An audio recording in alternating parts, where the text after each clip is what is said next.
All comes on the heels of President Trump's approval of what he's called a partnership between U.S. Steel and Japan's Nippon Steel. Now, that deal has not been finalized yet, and President Trump says he'll have the final say on it.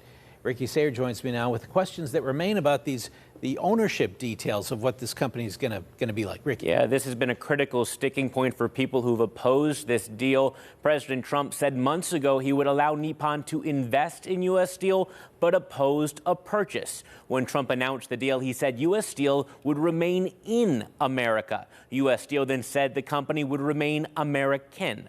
But what does it mean for a company to be American? The answer depends on who you ask. I feel that being an American-owned company is important. Pleasant Hills Borough Council member Cheryl Friedman left President Trump's rally excited about the announced investment, but in search of more details, especially after she spoke with someone after the rally who she thought would know those details. And that person said, purchase. And I said, what do you mean purchase?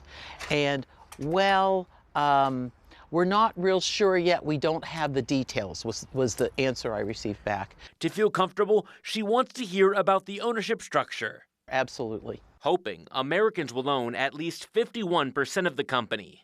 American, to me, is owning the company, having ownership. We asked West Mifflin Mayor Chris Kelly to address the concerns people have about the yet-to-be-finalized ownership structure. The mining is going to be done by Americans. The melting is going to be done by Americans. The manufacturing is going to be done by Americans. Is that how you see what it means to be an American company? Absolutely. He's been a staunch supporter of a deal with Nippon, believing it will save thousands of jobs and Pittsburgh's steelmaking legacy. Let me make this easy. It's going to be called U.S. Steel. That's one. It's going to be located in the city of Pittsburgh, headquarters. The guaranteed no layoffs, no plant closings, and the furnaces are going to operate at capacity for 10 years. We win on that. The details we do have come from Senator Dave McCormick and State Senator Kim Ward. They've said Americans would own a majority on U.S. Steel's board and what McCormick called a golden share. The golden shares is the oversight of the United States government. You know, they're going to be part of the decision making as far as national security. The details from Ward and McCormick echo what we heard from Trump at the rally.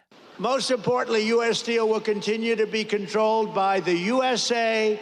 Otherwise, I wouldn't have done the deal. I wouldn't have done it. Friedman is, however, looking for more than control. She wants ownership.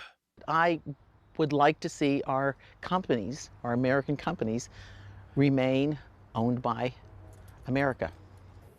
The United Steelworkers leadership have said they also want more details. They say partnering with Nippon is risky. It's worth adding that most steelworkers and Mon Valley leaders we've spoken with don't care what the ownership structure is. They just want whatever will preserve the most jobs. Ken?